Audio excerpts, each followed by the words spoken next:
24 जनवरी 1966 को भारत के परमाणु प्रोग्राम के जनक वैज्ञानिक होमी जहांगीर भाभा का प्लेन क्रैश में निधन हो गया था। निधन से 3 महीने पहले ही होमी भाभा ने ऑल इंडिया रेडियो को दिए एक इंटरव्यू में कहा था कि अगर उन्हें हर तरफ से हरा सिग्नल मिल जाए तो भारत 18 महीनों के अंदर परमाणु बम बना सकता है। हादसे से पहले होमी भाभा एयर इंडिया की फ्लाइट 101 में सवार होकर मुंबई से न्यूयॉर्क जा रहे थे। यात्रा के दौरान फ्लाइट यूरोप की सबसे ऊंची मोंट ब्लांक पहाड़ी से टकराकर क्रैश हो गई। क्रैश में सभी 117 लोगों की मौत हो गई, जिनमें होमी भाभा भी शामिल थे।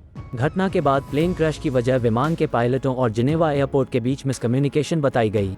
हालांकि इस प्लेन क्रैश में होमी भाभा की मौत को लेकर कई ऐसे खुलासे और दावे किए गए जिन्होंने पूरे देश को चौंका दिया। साल 2008 में छपी एक किताब में इस क्रैश को अमेरिका की खुफिया एजेंसी CIA की साजिश बताया गया। हालांकि ये कभी साबित नहीं हो पाया, लेकिन इन आरोपों के बाद से होमी भाभा की मौत का रहस्य और ज्यादा गहरा गया। क्या अमेरिका का था प्लेन क्रैश की साजिश में हाथ? होमी भाभा की मौत के पीछे अमेरिका की खुफिया एजेंसी CIA का हाथ होने पर पहले भी चर्चा होती रही है। यहाँ तक कहा गया कि CIA ने भाभा की मौत की साजिश इसलिए रची क्योंकि अमेरिका नहीं चाहता था कि भारत के पास परमाणु शक्ति आ जाए। दरअसल साल 2008 में विदेशी पत्रकार ग्रेगरी डगलस की एक किताब कॉन्वर्सेशन विद द क्रो में डगलस और एक CIA अफसर रॉबर्ट क्राउली की बातचीत का अंश डाला गया था। इसी के अंदर डगलस ने भारत के वैज्ञानिक होमी भाभा की मौत के पीछे अमेरिका की खुफिया एजेंसी CIA की साजिश होने का दावा किया था। इसके पीछे थ्योरी दी गई थी कि अमेरिका भारत जैसे देशों से चिंतित था, क्योंकि ऐसे देश हथियारों के साथ साथ परमाणु ताकत को हासिल करने की पूरी कोशिश कर रहे थे।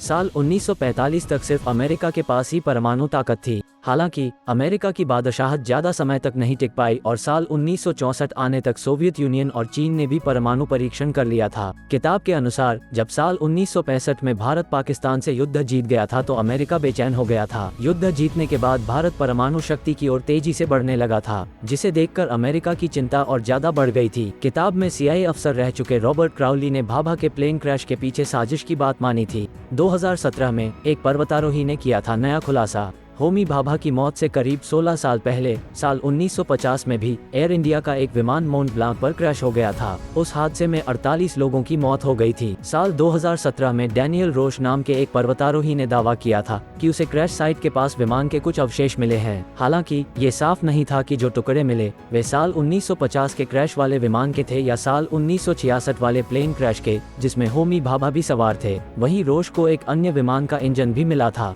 ये सब सामान देखकर रोश का मानना था कि जिस विमान में होमी भाभा सवार थे, हादसे के समय उसकी किसी दूसरे विमान से भी टक्कर हुई थी। रोश का कहना है कि अगर विमान संख्या 101 सीधा पहाड़ों में क्रैश होता तो वहां बड़ा धमाका होना चाहिए था, क्योंकि विमान में उस समय करीब 41,000 टन तेल मौजूद था।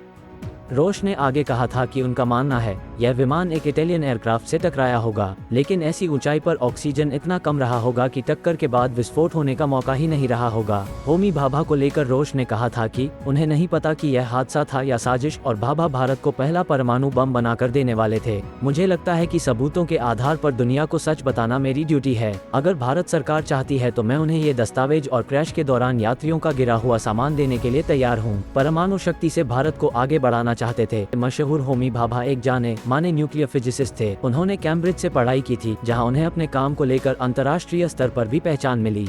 भाभा ने उस कैवेंडिश लाइब्रेरी में भी काम किया है, जहां कई बड़ी खोज की जा चुकी है। जब वर्ल्ड वॉर 2 चल रहा था तो होमी जहांगीर भाभा भारत आए हुए थे। भारत से उन्हें इतना लगाव हुआ कि यही रहने का मन बना लिया। भारत में होमी भाभा ने इंडियन इंस्टीट्यूट ऑफ साइंस में CV रमन की लैब में काम करना शुरू किया, जिसके बाद वे मुंबई में Tata institute of fundamental research के फाउंडर और डायरेक्टर बने। भाभा का मानना था कि अगर भारत को वैश्विक शक्ति के रूप में आगे बढ़ना है तो अपनी परमाणु क्षमताएं को विकसित करना होगा और साथ ही एक एटम बम भी विकसित करना होगा। होमी भाभा ने अपने करीबी दोस्त और भारत के पूर्व प्रधानमंत्री जवाहरलाल नेहरू से कहा था कि सिर्फ साइंस ही प्रगति का रास्ता है।